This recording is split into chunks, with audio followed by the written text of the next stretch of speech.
행복이나 슬픔이나 이런 즐거움 등 찰나로 지나가는 순간을 길게 느려서 담을 수 있는 방법은 바로 고속 촬영, 슬로우 모션이죠. 현실에서는 경험하기 힘든 순간을 짧게는 2배, 길게는 수십 배까지 늘려 보여주면 일반 재생 속도에서는 잘 느끼지 못했던 것들을 느낄 수 있거든요. 요즘 휴대폰이나 미러리스 등에서도 2배에서 5배 정도 슬로우 모션 편집이 가능하도록 고속 촬영이 가능한 카메라들은 쉽게 찾아볼 수가 있어요. A7 S3 같은 경우에는 4K 120도 되고요. BMPCC 같은 경우에는 60p까지도 가능하고 레드 코모도 같은 경우에는 40프레임 정도까지도 가능합니다. 그런데 이 정도는 24프레임 프로젝트 타임라인 기준으로 해서 겨우 1.5배? 많게는 4-5배 정도밖에 느리게 재생을 할 수가 없거든요. 그러면 10배 이상 느리게 보이는 그런 영상을 촬영하고 싶다면 더 높은 프레임 카메라로 촬영을 해야 되는데, 그때 필요한 카메라가 바로 이런 웨이브 프리플라이 카메라입니다. 해당 카메라는 4K 기준으로 422프레임까지 촬영이 가능하고요. 해상도를 낮추면 훨씬 더 높은 프레임까지 촬영을 할 수 있는 그런 특수 목적 카메라입니다. 해당 카메라를 사용하면서 느낀 점이나 주의사항이나 또 재밌는 점들 한번 여러분들께 소개해 보도록 하겠습니다.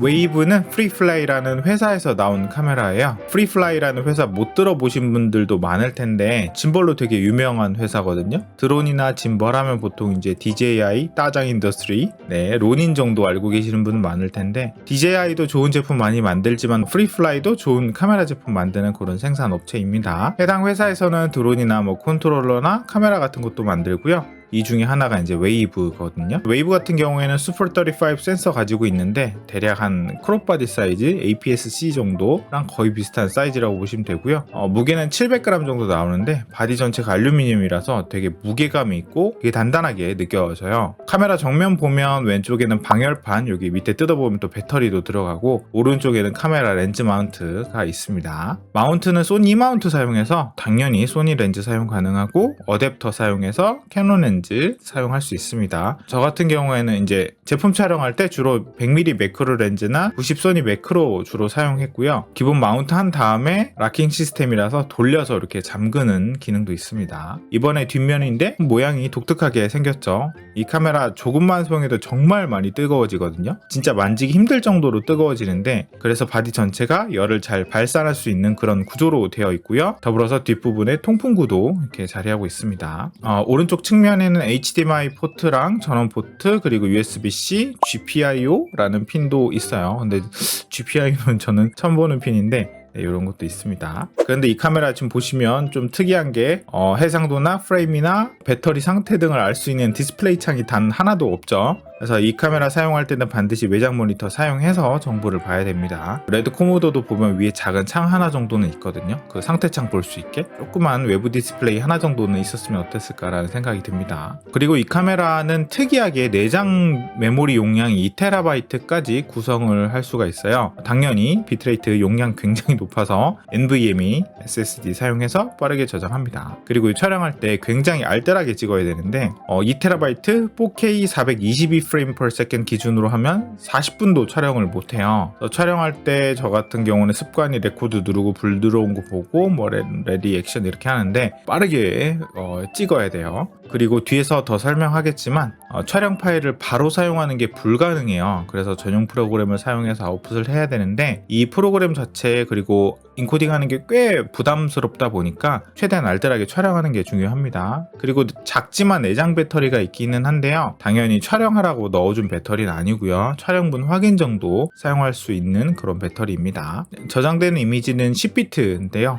12비트였으면 더 좋겠지만, 그리고 해당 카메라는 글로벌 셔터 기능을 갖고 있거든요. 이게 무슨 말이냐면, 이게 영상 촬영할 때 패닝을 너무 빠르게 하면 영상이 가로로 쭉쭉 늘어나는 거 볼 수가 있잖아요. 이거 젤로 이펙트라고 하는데 롤링 셔터 방식 사용하는 카메라들에서 발견되는 그런 현상이거든요. 센서 전체에 이렇게 이미지가 담기는 게 아니라 한 줄씩 순차적으로 담기기 때문에 이런 현상 발생하는 건데, 셔터가 고속이거나 빠르게 움직일수록 눈에 좀 잘 드러납니다. 이에 반해서 이제 글로벌 셔터 방식 사용하는 카메라들은 모든 픽셀이 동시에 빛에 노출되기 때문에 이런 젤로 이펙트가 아예 없어요. 그러면 무조건 글로벌 셔터로 만들면 좋지 왜 롤링 셔터로 만드냐 이럴 수도 있는데, 롤링 셔터는 왜곡이라는 그런 단점 빼면 높은 해상도 구현도 용이하고 노이즈도 적기 때문에 많은 카메라에서 사용하고 있습니다. 전원 연결한 이후에 상단의 파워 버튼 눌러서 전원 넣으면 이제 화면에 불이 들어오고요. 특이하게 이 카메라는 보시면 버튼이 다양하게 없고 대부분 휠 스크롤 통해서 조작을 합니다. 이 스크롤 휠을 양방향으로 돌려서 메뉴 이동할 수도 있고 눌러서 이렇게 메뉴 진입이 가능합니다. 모니터 보시면 X를 누르면 나가기 기능이고요. 촬영 상태가 아니면 스탠바이라고 이렇게 나오고요. 옆에는 해상도 설정이 가능한데 맥스 프레임 선택하면 알아서 최대 해상도 선택이 이렇게 가능하고요. 극단적으로 해상도 조절을 하면 거의 1만 프레임까지 촬영이 가능한데 근데 너무 보이는 부분이 좁아서 실제로 많이 사용할 그런 해상도는 아닙니다. 옆에 각도가 표시되어 있는데 셔터 앵글 표시예요. 셔터 스피드라고 생각을 하시면 되는데 사실 앵글로 표현하는 게 훨씬 더 마음이 편해요. 저는 초보자분들에게는 조금 낯선 개념일 수도 있는데 영상 카메라는 셔터 스피드라는 옵션도 사용하지만 셔터 앵글이라는 옵션을 통해서 촬영하기도 합니다. 그 다음에는 화이트 밸런스 조절할 수 있는 옵션이 있습니다.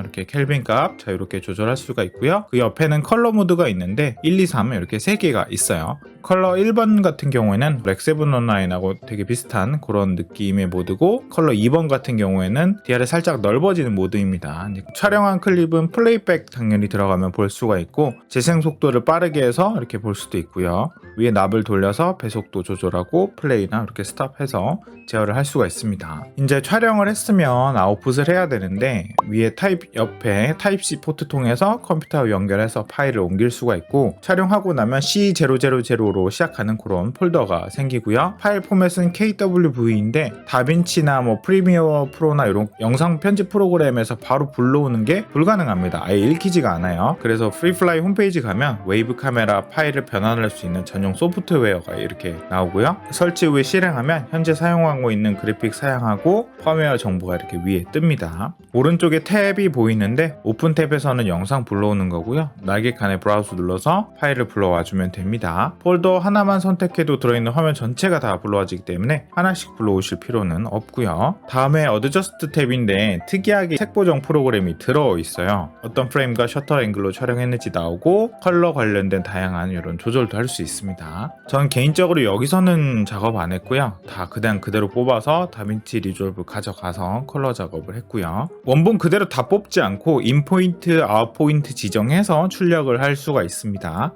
불필요한 부분을 잘라내고 아웃풋 할 수 있으니까 되게 효율적이고 좋은 것 같아요. 그 다음 탭은 익스포트 탭인데 프레임과 더불어서 영상 출력 포맷을 결정해서 출력을 할 수가 있습니다. 이렇게 프레임이 극단적으로 높은 카메라를 제대로 사용하기 위해서는 엄청난 양의 조명이 필요합니다. 전구 들어가는 이런 면조명 이런 거 말고요. RE30이나 60 같은 광량이 풍부한 그런 조명이 필요합니다. 그도 그럴 게 400프레임 이상으로 촬영하면 최소 셔터 스피드가 아무리 못해도 800 이상은 필요한데 800분의 1초로 촬영하시면 알죠? 다 까맣게 나옵니다. 노출 확보가 굉장히 어려워요. 그래서 충분한 광량 확보되지 않으면 해당 카메라는 촬영하기 좀 많이 힘들고요.